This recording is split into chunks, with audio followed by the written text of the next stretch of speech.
दोस्तों welcome back to another blog. दोस्तों आज का ब्लॉग वीडियो आपके लिए काफ़ी इंपॉर्टेंट होने वाली है और इस ब्लॉग वीडियो देखने के बाद आपको दूसरी वीडियो बिल्कुल भी देखने की ज़रूरत नहीं होगी, क्योंकि इस वीडियो में दोस्तों सारा चीज़ वो कंप्लीट जानकारी आपको देने वाले हैं। अगर आपका कहीं भी एप्लीकेशन फंसा हुआ है तो उसका मेन रीज़न क्या है और उपाय के होने के साथ साथ आपको बताने वाला हूँ। इसके अलावा भी आपको ये भी बताऊँगा किस स्टेज के साथ एप्लीकेशन ये काम करती है। और यहाँ पर दोस्तों काफ़ी सारे लोगों को प्रॉब्लम ये भी आ रही है, जिन लोगों को पैसा मिल रहा है वो पैसा कम मिल रहा है, कैसे ही मिल रहा है, क्यों मिल रहा है, वो सारा कुछ इस वीडियो में दोस्तों देखने वाले हैं।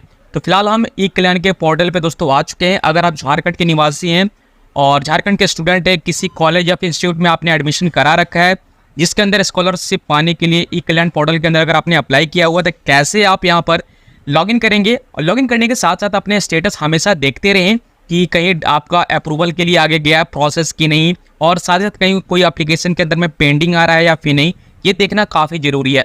क्योंकि दोस्तों जब एक बार पेंडिंग आ जाती है तो उस एप्लीकेशन को रीसबमिट करने के बाद वो एप्लीकेशन काफ़ी लंबे समय तक पेंडिंग हो जाता है और जितने सारे लोगों को और भी किसी भी एप्लीकेशन में कमी नहीं होती है वो लगातार फॉरवर्ड होते चली जाती है। तो ऐसा नहीं है कि यहाँ पर पर्टिकुलर किसी एक का प्रोफाइल चेक किया जाता है, बल्क में सारी चीज़ें होती हैं, तो उसी के आधार पर सारा काम होता है। तो सबसे पहले यहाँ पर स्टूडेंट लॉगिन के ऊपर हम यहाँ पर दोस्तों क्लिक करेंगे और सारे प्रोसेस स्टेप बाय स्टेप समझने की कोशिश करेंगे। जिनका पैसा नहीं आया उसके बारे में भी बात करेंगे, जिनका भी एप्लीकेशन पेंडिंग हो गया उसके बारे में भी बात करूंगा, साथ साथ जिनको पैसा मिल चुका है, कम पैसा मिला है, उसके बारे में भी दोस्तों बात करने वाले हैं, जिसमें कि यहाँ पर एसटी और ओबीसी के मैटर यहाँ पर दोस्तों आ रहा है। तो चलिए शुरू से लेकर अंत तक देखते रहिए, वीडियो को बिल्कुल स्किप मत करिएगा। यहाँ पर स्टूडेंट लॉगिन के ऊपर क्लिक करेंगे और यहाँ पर post matric within state login के ऊपर क्लिक करेंगे। तो जो जिस राज्य में है दोस्तों उसी के हिसाब से अभी हम बात करने वाले हैं। आउटसाइड स्टेट के लिए हमारे पास कोई डेटा नहीं है, जिस कारण से मैं आपको बता भी नहीं सकता कि उस आउटसाइड के लिए क्या प्रॉब्लम आ रही है। ठीक है, अब यहाँ पर दोस्तों सबसे पहले यहाँ पर लॉगिन, और लॉगिन करने के लिए मोबाइल नंबर और ईमेल के साथ हम लॉगिन कर सकते हैं। यहाँ पर मोबाइल नंबर एंटर करेंगे और जो भी आपको पासवर्ड मिला वो पासवर्ड एंटर करेंगे। इस कैप्चा को आप यहाँ पर फिलअप करेंगे, उसके बाद लॉगिन के ऊपर आपको सिंपली क्लिक कर देना है। चलिए मैं यहाँ से इंतजार कर देता हूँ। तो दोस्तों यहाँ पर ध्यान से देखिएगा, सारा कुछ आपको समझा दूंगा, दूसरे वीडियो देखने की बिल्कुल भी ज़रूरत नहीं पड़ेगी, इस बात को याद रखिए। बस हमारे साथ बने रहें और देखिए हम क्या चीज़ें आपको यहाँ पर समझाने वाले हैं। तो मैं यहाँ पर एक बार फिर से कैप्चा डाल देता हूँ, भाई गलती हो गई थी, चलो कोई बात नहीं। नीचे से लॉगिन, उसके बाद हम आपको स्टेटस सबसे पहले दिखाएंगे और आपको समझाएंगे कि जिसका भी एप्लीकेशन पेंडिंग में है वो लोग क्या करें, और जिसका फाइनल अप्रूवल हो चुका है, जिसको पैसा नहीं मिला वो लोग क्या करेंगे वो हम देखेंगे। यहाँ पर दोस्तों सबसे पहले एप्लीकेशन स्टेटस के अंदर चलते हैं और आपको सबसे पहले 2023 से लेकर 2024 तक का डेटा हम आपको दिखाने वाले हैं।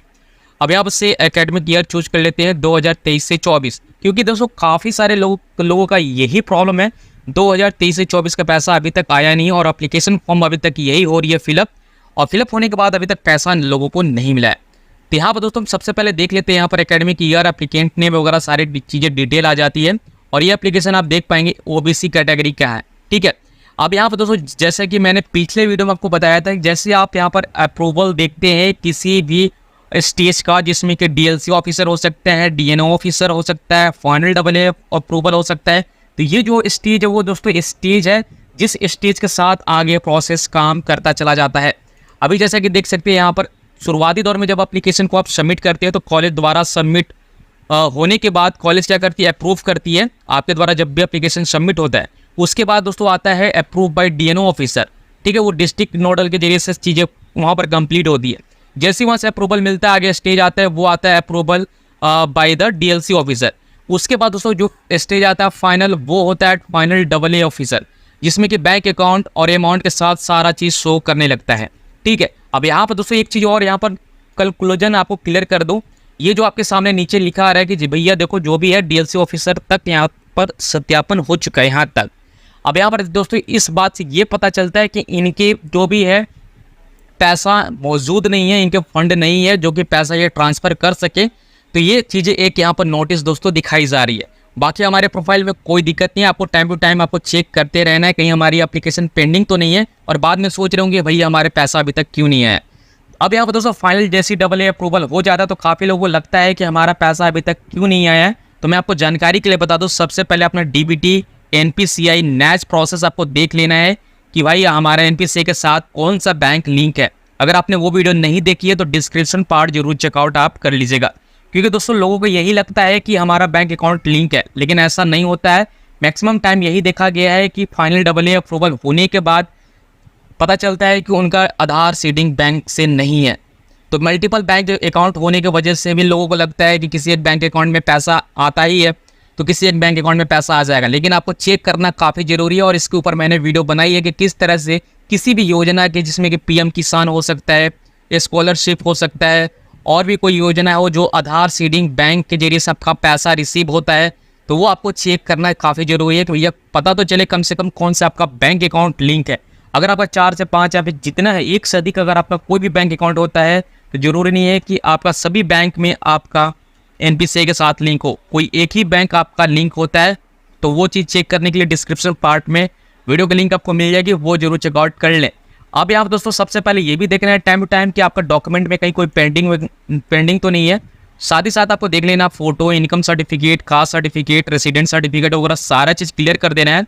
अब जिन लोगों का DLC ऑफिसर जो यहाँ पर पड़ा हुआ है काफ़ी महीने से, जिसमें कि देख सकते हैं मेरे केस में भी यहाँ पर दोस्तों है क्योंकि 2 से 2.5 महीने होने चले, तो दोस्तों यहाँ पर फंडिंग का ही इशू आ रहा है। और जैसे कि मैंने पिछले वीडियो में बताया था कि डिस्ट्रिक्ट लेवल के हिसाब से दोस्तों हो क्या रहा है कि पैसा जो जैसे जैसे अरेंज हो रहा है वैसे वैसे स्टेट गवर्नमेंट क्या कर रही है, फंड दे रही है गवर्नमेंट को, अलग अलग डिस्ट्रिक्ट को, फिर वहाँ से जाके फंड ट्रांसफ़र हो रहा है।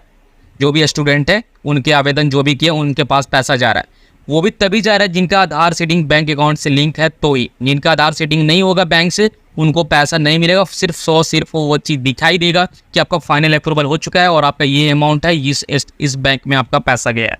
तो चीज़ों को समझिए, अगर जिसका बैंक शो कर रहा है उसके पैसा आपके दिखेंगे और जिसका नहीं गया उसका शो नहीं करेगा। इस बात को हमेशा ध्यान रखिए, आगे प्रोसेस बिल्कुल भी नहीं होगा। तो यहाँ पर आपको दोस्तों यहाँ पर यही नोटिस आपको करने वाली बात है, जिसका भी DLC ऑफिसर तक आ गया है आपको सबसे पहले चेक करना है इनके आधार के ऑफिशियल साइट पर जाके आधार के जरिए से लॉगिन करना होगा और बैंक सीडिंग स्टेटस आपको चेक कर लेना है कौन से बैंक लिंक है। तो अगर आपका सब कुछ क्लियर है तो डेफिनेटली आपका आगे का भी प्रोसेस कंप्लीट हो जाएगा। बाकी चीज़ें यहाँ पर कोई भी अगर आपका डॉक्यूमेंटेशन में कोई भी दिक्कत नहीं है तो चीज़ें अब हम दोस्तों बात करते हैं, कभी न कभी दोस्तों आपका पैसा रिलीज़ हो ही जाएगा। दोस्तों अब हम यहाँ पर कुछ हमने चार्ट बनाए रखा है जिसमें कि आपको समझाने के लिए चीज़ें कुछ इस तरह से बताया है। जैसे कि आप यहाँ पर दोस्तों देख सकते हैं ई-कल्याण एप्लीकेशन, ठीक है, देख सकते हैं यहाँ पर ई-कल्याण 2023 से 24 का। अब यहाँ पर दोस्तों जो लोग ई-कल्याण पोर्टल के अंदर अप्लाई किए हैं, जो भी झारखंड के स्टूडेंट हैं, झारखंड के निवासी होने के साथ साथ अप्लाई किए हैं स्कॉलरशिप के लिए, तो यहाँ पर दोस्तों देखने वाली बात यह है कि ST अप्लाई कर सकता है, AC अप्लाई कर सकता है और साथ ही साथ OBC कैटेगरी वाले यहाँ पर अप्लाई कर सकते हैं। लेकिन यहाँ पर दोस्तों समस्या ये है कि अगर आपका कॉलेज अप्रूवल होता है तो ही आपका DNA ऑफिसर तक जाएगा। अगर किसी तरह कोई सबमिट करने का बात आ रहा है या फिर कोई एप्लीकेशन में पेंडिंग दिखाई दे रहा है या फिर कोई डॉक्यूमेंट आपका पेंडिंग है तो रीसबमिट दोस्तों यहाँ पर आपको करनी पड़ती है। रीसबमिट याद रखिएगा, अगर रीसबमिट आप करते हैं तो दोस्तों आपका एप्लीकेशन काफ़ी नीचे दब जाएगा। ये ऐसे समझ लीजिए आपका एप्लीकेशन वो सामने बिल्कुल भी नहीं आएगा। जिसका भी एप्लीकेशन सब कुछ ओके रहता है वो फाइनल यहाँ पर DNO ऑफिसर तक चला जाता है, उसके बाद दोस्तों DLC ऑफिसर तक जाता है। अगर आपका किसी तरह का कोई भी एप्लीकेशन में पेंडिंग नहीं आता है तो कहीं भी आपने रीसबमिट नहीं किया है तो लगातार आपका प्रोसेस होता चला जाएगा। और जो भी यहाँ पर दोस्तों प्रोसेस होने में आगे बढ़ने में दिक्कत हो रही है, कोई बोलता है कि कॉलेज ही वेरीफाई अभी तक हुआ है, कोई बोलता है 4 महीने से DNO ऑफिसर दिखा रहा है, कोई बोलता है DLC ऑफिसर तक तो है पर 2.5 महीने से ऐसी प्रोसेस से आगे नहीं बढ़ रहा है। तो यहाँ पर समझ लीजिए कि सब ये डिस्ट्रिक्ट लेवल पे काम हो रहा है, क्योंकि स्टेट गवर्नमेंट क्या करती है, जितना सारा फंडिंग देती है अलग अलग डिस्ट्रिक्ट लेवल को देती है और डिस्ट्रिक्ट वाले ही सारा फंडिंग करते हैं। अब जिनके पास पैसा होगा, फंडिंग होगा, उन्हीं के डिस्ट्रिक्ट के अंदर में जितने सारे कॉलेज आएंगे, इंस्टीट्यूट आएंगे, उनको फंडिंग मिलेगा। तो ये चीज़ आपको यहाँ पर समझने वाली बात है। अब ऐसा भी नहीं है कि जिस भी स्टेट के अंदर ये सारे जितने डिस्ट्रिक्ट आ रहे हैं जिनके पास फंडिंग है उस डिस्ट्रिक्ट के अंदर पैसा चला जा रहा है और बहुत सारे लोगों को मिल रहा है पैसा, बहुत सारे लोगों को नहीं मिल रहा होगा। आपने दोस्तों नोटिस जरूर किया होगा कि यहाँ पे देखने को मिल रहा हो कि आपके ही घर के बगल में या फिर आपके ही कॉलेज स्टूडेंट, आप ही के क्लासमेट के साथ ऐसा होगा कि उनको पैसा मिल चुका है और आपको नहीं मिला है, या तो आपका एप्लीकेशन पेंडिंग में है या तो दूसरे का एप्लीकेशन अप्रूव हो चुका है। तो काफ़ी टाइम आप ये चीज़ें जरूर नोटिस किए होंगे। ये सारा प्रॉब्लम दोस्तों ई-कल्याण विभाग का है। और अगर आपको किसी तरह का कोई दिक्कत लगता है कि फिर भी अगर आप जानना चाहते हैं, सुझाव लेना चाहते हैं, तो मैं अपने तरफ से दे चुका हूँ, लेकिन आपको वहाँ पर दोस्तों डिस्ट्रिक्ट लेवल पर जाकर आपको बात करनी होगी, ई कल्याण विभाग में जाकर आपको बात करनी होगी। लेकिन इससे कोई फायदा नहीं है बात करके, सिर्फ और सिर्फ आपको वही संतुष्टि दिया जाएगा जो मैं आपको यहाँ पर बताया जा रहा है। तो वो चीज़ आप यहाँ पर समझ लीजिए, जिसका भी पैसा आना होगा वो डेफिनेटली फाइनल अप्रूवल होने तक वो पैसा आपका आ जाएगा।